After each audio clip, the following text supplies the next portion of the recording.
బొబ్బిలి ఒక educational hub. ఈ educational hub అయినటువంటి బొబ్బిలిలో ఇంతవరకు కూడా రాజా కాలేజ్ ఎయిడెడ్ కాలేజ్ గా నడిచేది.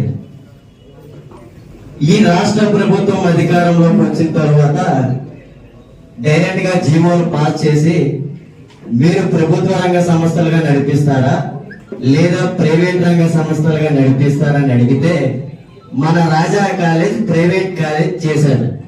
ఏ ఉద్దేశంతో ప్రైవేట్ కాలేజ్ చేశారు అనేది ఒకటో ప్రశ్న.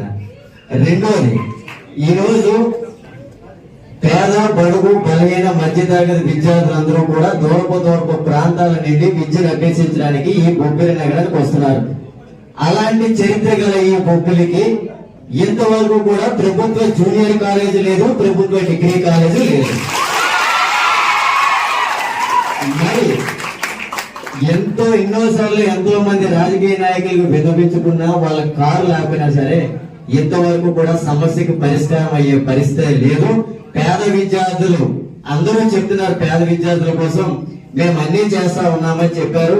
ఈ బొబ్బిలో కూడా ఒక చరిత్ర ఉందని కూడా మనందరం మాట్లాడుకున్నాం. మరి మనం కానీ అధికారంలోకి వచ్చిన వెంటనే మొదటి సంతకం మా విద్యార్థుల కోసం ప్రభుత్వ జూనియర్ కాలేజ్ డిగ్రీ కాలేజ్ ఏర్పాటు చేయాలనేది నా ప్రశ్న. దీనికి మీరు ఖచ్చితంగా సమాధానం ఒక ఎయిడ్ ఉండడం వల్ల మనకి గవర్నమెంట్ ఇంటర్ కాలేజ్ కానీ గవర్నమెంట్ డిగ్రీ కాలేజ్ దానికి అవసరం లేదు. మనకి ఎప్పుడు ఎక్కువ అవసరం ఎప్పుడు అనిపించింది, ఎయిడెడ్ తీసిన దగ్గర నుంచి ఈ 3 సంవత్సరాలు మనకు బాగా అనిపించింది. నేను సభాముఖంగా హామీస్తున్నా, మన శంకరామ సభలో కూడా లోకేష్ గారు అనౌన్స్మెంట్ ఇవ్వడం జరిగింది. ఎట్టి పరిస్థితుల్లో మన బొబ్బిలికి ఒక government intermediate college, government degree college 3% మనం మంజూరు చేస్తాం. అది బొబ్బిలి విద్యార్థులకి నేను ఇస్తున్నటువంటి వాగ్దానంగా నీకు తెలియజేస్తాను.